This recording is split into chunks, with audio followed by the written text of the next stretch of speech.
Okay, this video is in reference to converting units per hour to milliliters per hour, so it's a variation of flow rates. The questions that I am referring to are right here. So it's number 23, 24, and 25. Above, number 22 is actually heparin protocol, and that's on another video that you can watch as well. So the first, I'm going to go ahead and work through these, but you can see number 23 says order 0.45% normal saline, 1,000 milliliters IV with heparin 25,000 units to infuse at 1,100 units per hour. And then we want to know the flow rate in milliliters per hour. Number 24 is dextrose 5% water, 500 milliliter IV with heparin 40,000 units to infuse at 1,000 units per hour. Calculate the flow rate in milliliters per hour. And then finally, 0.9% sodium chloride, 500 milliliters IV with Humulin R regular U100 insulin 300 units to infuse at a flow rate, to infuse at 5 units per hour, and calculate the flow rate in milliliters per hour. So I'm going to go ahead and work those out. And hopefully my whiteboard shows up for you okay. So for the first one, number 23, the 0.45% normal saline, we're looking for milliliters per hour. So as a hopefully a helpful tip is to take the milliliters, start with that as a starting point. So what do I want? I want milliliters per hour. So let's just start with that as a starting point. And so what I do is I take the given 1,000 milliliters, and that contains, in that 1,000 milliliter IV bag, that's where you find your 25,000 units of heparin.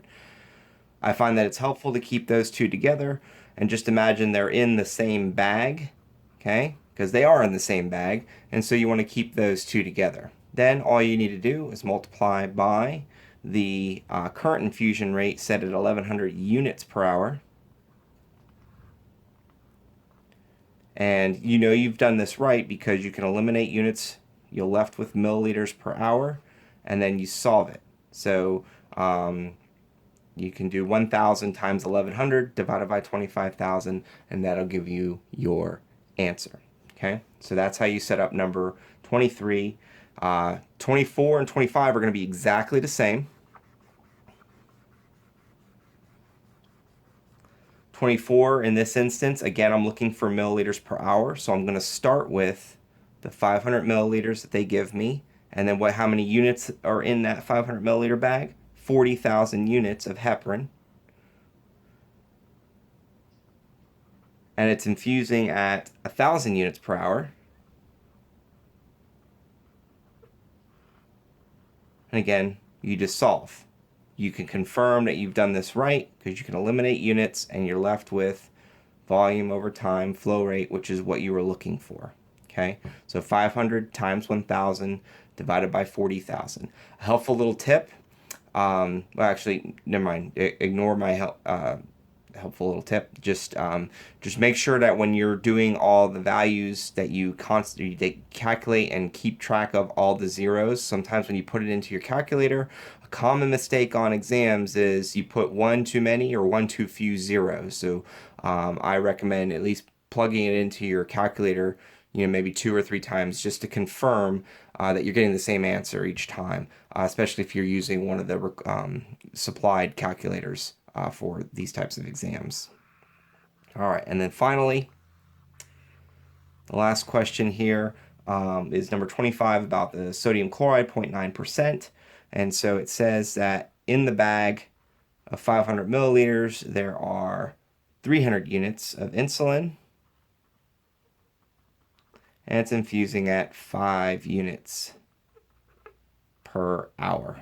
So again, eliminates units, left with volume over time, milliliters per hour. And again, the reason I put 500 milliliters over the 300 units is because this is in the same bag, okay? This is the same IV bag.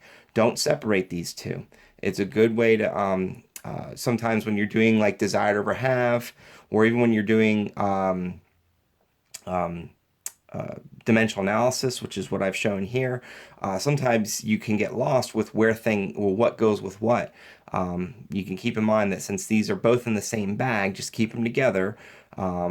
put the milliliters on the top in your numerator and the units in the denominator, and then multiply it by units per hour, and you get all these right. So, and I apologize for not giving you the answers. I don't have a calculator in front of me, so I just wanted to at least show you how to set them up. So hopefully that's helpful.